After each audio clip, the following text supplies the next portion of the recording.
Advocate Shankuttidas ആദ്യഘട്ടത്തിൽ പറഞ്ഞൊരു കാര്യം, ഈ നമ്മുടെ പുതിയ വിദ്യാഭ്യാസ രീതി വിഭാവനം ചെയ്യുന്നത് എന്താണോ അതിലേക്ക് വരാൻ, അത് ലോകത്തിന് മുന്നിൽ പ്രകടമാക്കാൻ, അതിന് അനുയോജ്യമായ വിദ്യാഭ്യാസ സംവിധാനം ഉണ്ടാക്കി വെക്കാനുള്ള ഒരു പദ്ധതി വേണം.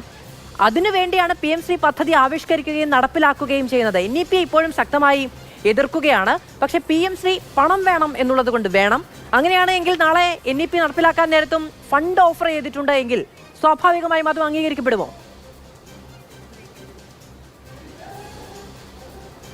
ഇതിനകത്തുള്ളത് 1466 കോടി രൂപ കുട്ടികൾക്ക് ഉപകാരപ്രദമാവുന്നത് നമ്മൾ ഇതിൻ്റെ പേരിൽ വേണോ വേണ്ട എന്ന് വെക്കുക എന്നുള്ളൊരു തീരുമാനം മാത്രമാണ്.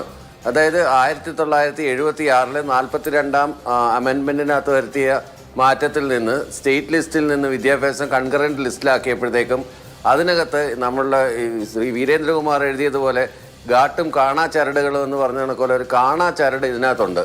ഈ കാണാ ചരടിനെ നമ്മൾ കാണാതിരുന്നുകൊണ്ട് അതിൻ്റെ വിവിധ വശങ്ങളെക്കുറിച്ച് നമ്മൾ ചർച്ച ചെയ്യുകയും പഠിക്കുകയും ചെയ്തുകൊണ്ടിരിക്കുകയാണ്. കേരളത്തിലെ ഇൻഫ്രാസ്ട്രക്ചർ ഡെവലപ്മെൻറ്റ് സ്കൂളുകളെ സംബന്ധിച്ചിടത്തോളം ഇൻഫ്രാസ്ട്രക്ചർ ഡെവലപ്മെൻറ്റ് ഇത് പറയുന്ന ഏതാണ്ട് 90% ഇൻഫ്രാസ്ട്രക്ചർ ഡെവലപ്മെൻറ്റ് സ്കൂളുകളെ സംബന്ധിച്ചിടത്തോളം പൂർത്തിയായതാണ് ഈ PM ശ്രീയിൽ പറയുന്നത്. ബാക്കിയുള്ള ഫണ്ട് സർവശിക്ഷ അഭിയാൻ്റെ ഫണ്ടാണ്, SSKയുടെ ഫണ്ടാണ്, ബാക്കിയുള്ള ഫണ്ടുകളൊക്കെയാണ് ഇതിനകത്ത് ഇനി ഉപയോഗിക്കാനുള്ളത്. അതിനകത്ത് കുടിശ്ശിക അടക്കമാണ് ഈ 1466 കോടി രൂപ നമ്മൾ കിട്ടാനുള്ളത്. അതുകൊണ്ട് നമ്മൾ തിരിഞ്ഞു നിന്നുകൊണ്ട് ഈ ഒരു അവസരത്തിൽ കുട്ടികൾക്ക് കിട്ടാനുള്ള നമ്മളുടെ ഏറ്റവും വലിയ ഇൻവെസ്റ്റ്മെൻറ്റ് എന്താണ്?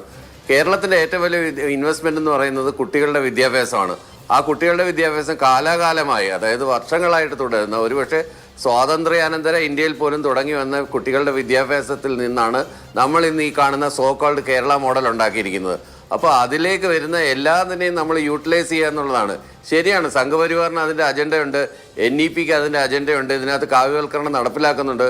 പക്ഷേ നമ്മളുടെ സ്റ്റേറ്റ് ഗവൺമെൻറ് ടെക്സ്റ്റിനകത്താണ് ബാലാവകാശ കമ്മീഷൻ്റെ നമ്പറടക്കം ടെക്സ്റ്റ് ബുക്കുകൾ ആഡ് ചെയ്തിട്ട് ഏതെങ്കിലും ഒരു കുട്ടിക്ക് ഒരു പ്രശ്നമുണ്ടെങ്കിൽ ഒരു ഫോൺ കോളിനകത്ത് കാര്യങ്ങൾ റീച്ച് ചെയ്യാൻ പറ്റുന്നൊരു സാഹചര്യം ഉണ്ടാക്കി വയ്ക്കുകയും അതുപോലെ തന്നെ ഇവർ ഡിലീറ്റ് ചെയ്ത പല പാഠഭാഗങ്ങളും നമ്മൾ ഉൾപ്പെടുത്തുകയും NCERT ഡിലീറ്റ് ചെയ്ത പല പാഠഭാഗങ്ങൾ നമ്മൾ ഉൾപ്പെടുത്തുകയും പഠിപ്പിക്കുകയൊക്കെ ചെയ്യുന്നത് കേരള ഗവൺമെന്റിന്റെ പോളിസി വളരെ കറക്റ്റാണ്.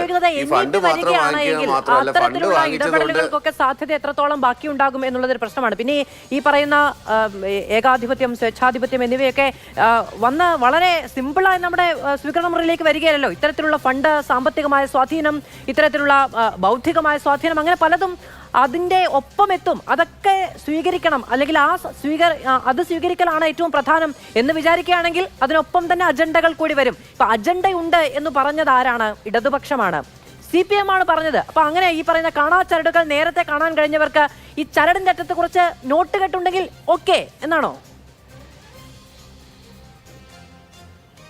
അങ്ങനെയല്ല. നമ്മൾക്ക് ഒരു കാരണവശാലും ഈ കുട്ടികളുടെ ഡെവലപ്മെന്റിന് വേണ്ടിയിട്ടുള്ള ഈ ഫണ്ട് മാറ്റിവെക്കാൻ അതിൻ്റെ ഒരു കാര്യം പറഞ്ഞുകൊണ്ട് മാറ്റിവെക്കാനായിട്ടുള്ള അവകാശമില്ല. കാര്യം കുട്ടികളുടെ വിദ്യാഭ്യാസം, കുട്ടികളുടെ പോഷകാഹാരം, കുട്ടികളുടെ മറ്റു കാര്യങ്ങളൊക്കെ നമ്മളൊരു നയത്തിന്റെ പേരിൽ മാറ്റിവെക്കുകയാണെങ്കിൽ അതിന് ഒരുപാട് വില കൊടുക്കേണ്ടി വരും.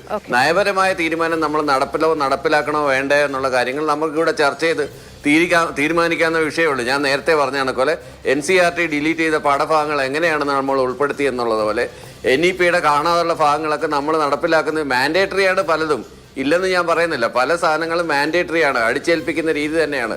എന്നാണോ 1976 ഈ സ്റ്റേറ്റ് ലിസ്റ്റിൽ നിന്ന് കൺകറന്റ് ലിസ്റ്റിലോട്ട് മാറിയത്, ഇത് തമ്മിലൊരു ഡിസ്പ്യൂട്ട് ഉണ്ടാവുകയാണെങ്കിൽ കേന്ദ്ര ഗവൺമെന്റിനാണ് അതിന് തീരുമാനം എടുക്കാനുള്ള വകുപ്പ്. അതാണ് ഇതിനകത്ത് കാണാ ചരടെന്ന് പറയുന്നത്. അത് 76 സംഭവിച്ചതാണ്. അടിയന്തരാവസ്ഥയ്ക്ക് ശേഷം ഉണ്ടായ മാറ്റമാണ്.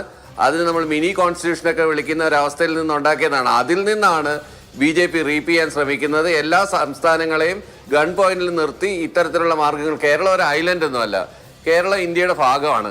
അപ്പോൾ ഇന്ത്യ ഭരിക്കുന്ന ഒരു പാർട്ടി എന്നുള്ള രീതിയിൽ അവർ ഭൂരിപക്ഷം ഇല്ലെങ്കിൽ തന്നെ മറ്റ് കക്ഷികളുടെ അടിസ്ഥാനത്തോട് കൂട്ടുമുന്നണിയായിട്ട് ഫലിക്കുന്നെങ്കിൽ അവരവരുടെ ഫാസിസ്റ്റ് സ്വഭാവം, അവരുടെ നഖവും ദംഷ്ടകളും എടുത്തുകൊണ്ട് എല്ലാ മേഖലകളിലും കടന്നു കയറാൻ, പ്രത്യേകിച്ച് വിദ്യാഭ്യാസത്തിൻ്റെ കാര്യത്തിൽ, ആരോഗ്യത്തിൻ്റെ കാര്യത്തിൽ, ലൈഫ് മിഷന്റെ പദ്ധതി എത്രയാണ് നമ്മൾ തരുന്നത്? 80,000 രൂപ മറ്റുമാണ് തരുന്നത്. പക്ഷേ കേരള ഗവൺമെന്റ് ചെലവാക്കുന്നത് എത്രയാണ്? 4 ലക്ഷം രൂപ. നമ്മൾ വേണ്ടാന്ന് വെച്ചോ? അവിടെ PMന്റെ പടം വെക്കണമെന്ന് പറഞ്ഞു, നമ്മൾ വെച്ചോ? ഇതുവരെ വെച്ചിട്ടില്ലല്ലോ.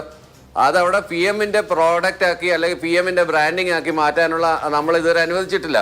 അതുപോലെ ഇത്തരം കാര്യങ്ങളിൽ കാണാച്ചരടുകളെ നമ്മൾ മുറിച്ചു മാറ്റിക്കൊണ്ട് തന്നെയാണ് മുന്നോട്ട് പോകാൻ തീരുമാനിച്ചിട്ടുള്ളത്.